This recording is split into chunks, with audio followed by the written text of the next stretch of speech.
Punjab assembly के इंतखाबात, election commission का लाहे अमल क्या होगा? चीफ इलेक्शन कमिश्नर की जेर सदारत अहम बैठक। सुप्रीम कोर्ट के फैसले का जायजा लिया जा रहा है, मुख्तलिफ ऑप्शंस पर गौर किया जाएगा। तहरीक इंसाफ का वफाकी वुज़रा के खिलाफ एक्शन लेने का फैसला। फवाद चौधरी कहते हैं वुज़रा रात तक एलामिये से अलग ना हुए तो डी सीट का रेफरेंस भिजवाएंगे, आर्टिकल 63A के तहत रेफरेंस भेजेंगे। फैसला मुस्तरद करने वाले वुज़रा ने नजरिया पाकिस्तान की खिलाफ वर्जी की।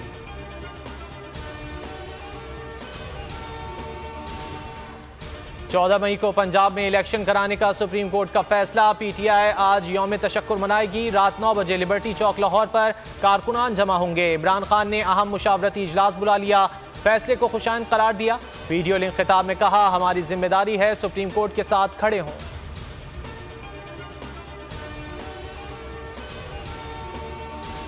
इमरान खान की जान को लाहक खतरात पर सख्त तशवीश है। अमरीकी कांग्रेसमैन ब्रेड शर्मैन की राना सनाउल्लाह के इमरान खान के हवाले से बयानात की शदीद मजम्मत। कहा इमरान खान को गिरफ्तार किया गया तो खदशा है, जान को खतरात लाहक होंगे। पाकिस्तान में इंसानी हुकूक की खिलाफ वर्जियों पर हर फोरम पर आवाज उठाने का ऐलान। पुलिस तशद्दुद जलाओ घिराव का केस, हम्माद अजहर और फवाद चौधरी की 13 अप्रैल तक अबूरी जमानत मंजूर। एटीसी का दोनों रहनुमाओं को शामिल तफ्तीश होने का हुक्म, आइंदा समात पर रिकॉर्ड तलब। कराची सुरजानी टाउन में अलमनाक वाकया, मैन होल से 6 साला बच्ची की लाश बरामद। शनाख्त शहनाज यूनुस के नाम से हुई।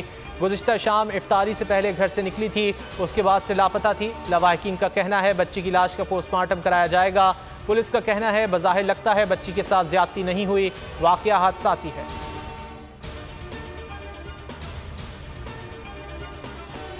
कराची चिड़ियाघर में नूरजहां नामी हथनी बीमार, ऑपरेशन की तैयारी शुरू कर दी। गैर मुल्की डॉक्टर्स की टीम भी मौजूद।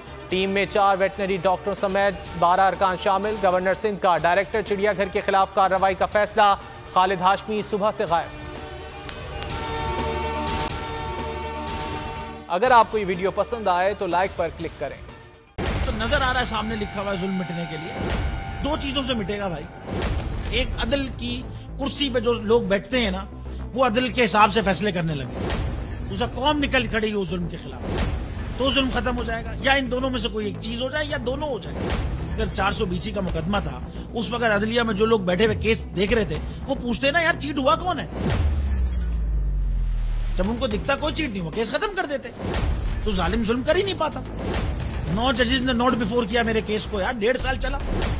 शख्सी जमानत का केस, सेम केस इस्लामाबाद में कर दिया। एक ही इल्जाम पे 2 केस हो नहीं सकते भाई।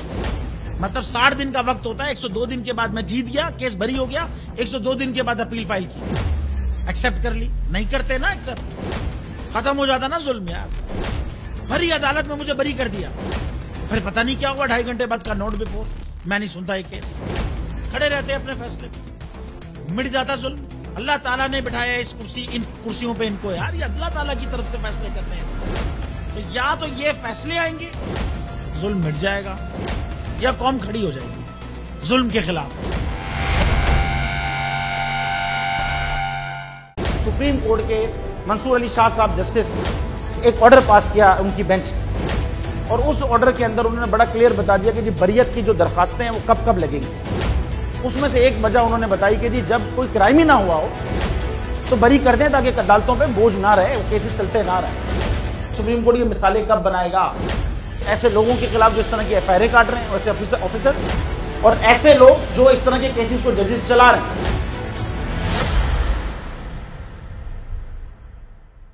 रहमत का महीना आ गया है, बख्शिश का सफीना आ गया।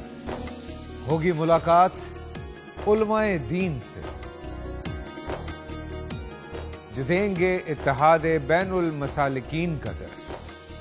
जिक्र होगा अंबियाए कराम, रमजान की स्पेशल ट्रांसमिशन रमजान में।